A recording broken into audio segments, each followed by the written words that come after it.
Hello and welcome. This is Jub, and today I want to talk some World of Warships Legends. Now, as is often the case, I woke up the other day thinking about ships.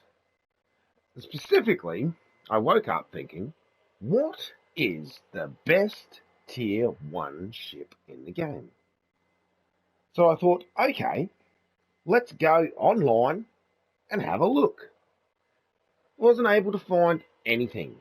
So I thought, rather than that, how about I just go and find out? So I did.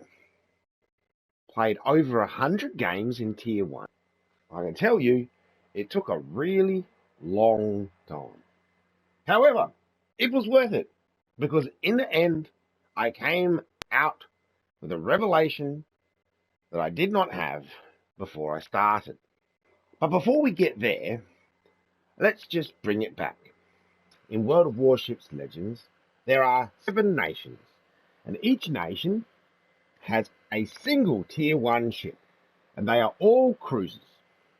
They are as follows: the Albany, the Chikuma, the Weymouth, the Dresden, the Durin, the Novik, and the Nino Bixio. Now, going into this, I had an idea of what I thought was going to be the best Tier 1 ship. I will say, by the time I finished, I had changed my mind. So, how did I go about doing this? I spent a whole day, playing Tier 1 ships effectively back to back. I'd start with the Albany, work my way all the way down through the list to the Nino Bixio, and then back to the top, and so on and so forth. Recording a bit of footage here and there to perhaps add emphasis to this discussion. So what is the best Tier 1 ship? How do we start to find that? Well, my first thought was to get onto the game and write down on a grid every ship with their vital stats and then place them into columns. I will say, as soon as I did this, something really jumped out at me. It's not really until you can see them all side by side and next to each other that I think you can make these comparisons. For many of the statistics, such as detection range, speed, main battery range, there isn't much difference. However, in a few, there are notable differences. So first up, let's look at the Albany.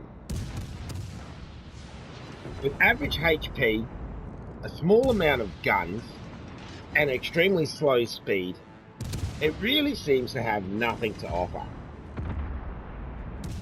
I found that its damage was lackluster, its ability to set fires was average, its speed is appalling.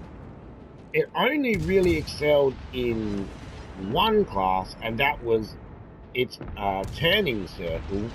Its turning circle is tighter than any of the other ships which are to come. So if you are looking for a Tier 1 ship that can turn in circles very quickly, then the Albany is for you. The Chikuma comes in average across the board. Really nothing stand out about it. One major advantage being its ability to set fires that are around roughly 12%, which is 2 to 3 times higher than most other ships in its class. If you're looking for a Tier 1 to set fires, the Chikuma most likely for you. For Weymouth, again, average in almost everything, though it does have the AP damage. Now, coming into this, I thought the Weymouth was going to be the superior Tier 1. In the hands of perhaps a more qualified captain, perhaps that would not be the case, but I was unable to get the damage to stick. I couldn't get a 2.8k AP damage to hold on to a target. However, that being said, if you are looking for a ship with a relatively low detectability range and the ability to the only ship able to shoot AP rounds, then I will say that the Weymouth is definitely for you. The Dresden. This ship impressed me immensely. It has 12 guns, capable to bring 6 to bear on a broadside, and half that number forward and aft. With a low damage of 1.2, which honestly, I'm going to say, might even be an advantage in these tier 1 battles, as it seems to be that the damage sticks, so you're not punching through the armor, it's sticking, it's holding fast. So there are 2 standout statistics in the Dresden that set it apart from many of its counterparts. That is, its rudder shift.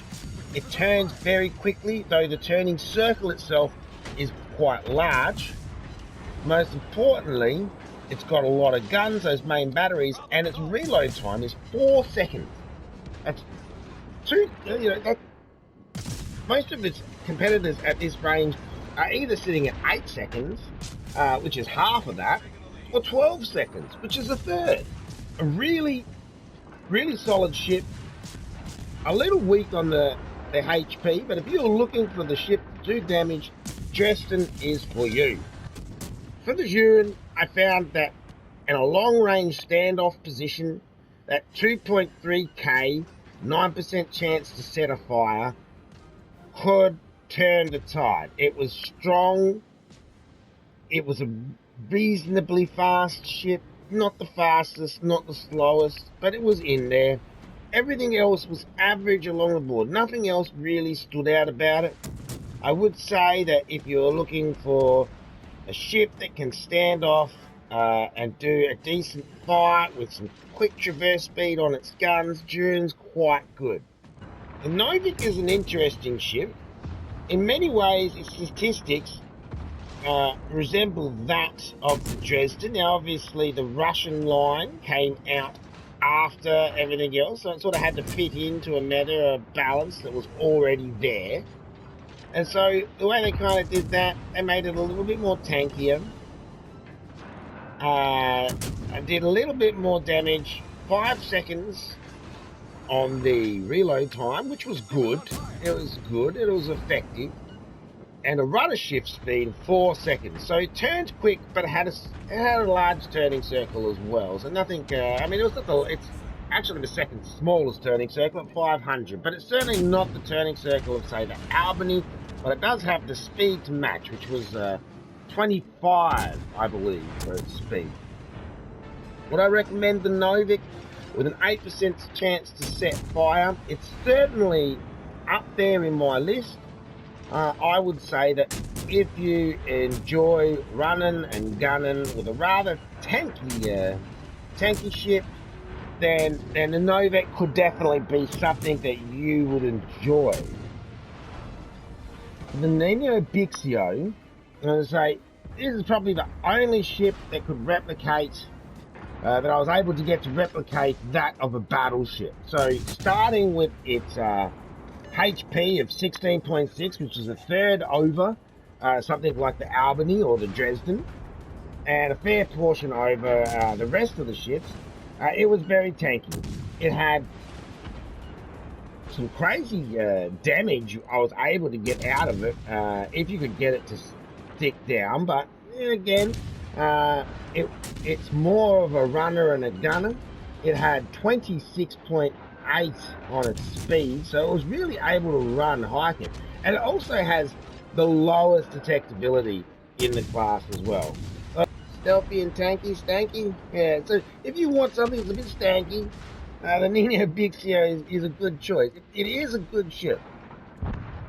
So after playing these 7 ships in both AI matches and standard, I would say, for me, without a shadow of a doubt, the winner was the Dresden. Actually, in the time I was doing my research, and recording, I actually managed to get a cracking on the Dresden, which I tell you, in a lot of these games, you only get 5 enemies. In that particular game, there was about 8 enemies, so it was a it was actually the first cracking that I ever got. So again, coming into this, the Weymouth I really thought was going to be the best ship.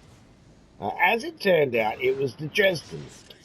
And I got a theory for that. I mean, you can see that of all the ships, the Dresden has the lowest damage. It has the lowest damage per shot, but that damage seems to translate a lot better than something like the Weymouth or the Takuma, which in theory have almost twice as much damage output per shell. However, they obviously have the lower fire rate. So I think what I really learned here is that in the tier 1 battles, and I'm interested now to find out going up the tiers whether this is going to continue, but in the tier 1 battles, it does really feel like rate of fire is king. Rate of fire really does rule the high seas as far as I'm concerned. So, to answer the question that I laid out at the start of this, what is the best tier 1 ship? I would have to say, without a shadow of a doubt, I believe that the best ship for tier 1 is the Dresden. Well, that's it. Thank you very much. So if you found this interesting, don't forget to smash that like button. If you have anything to say, put it down in the comments below. If you're interested in finding out a little bit more about this game, hit that subscribe button, and I'll see you next time.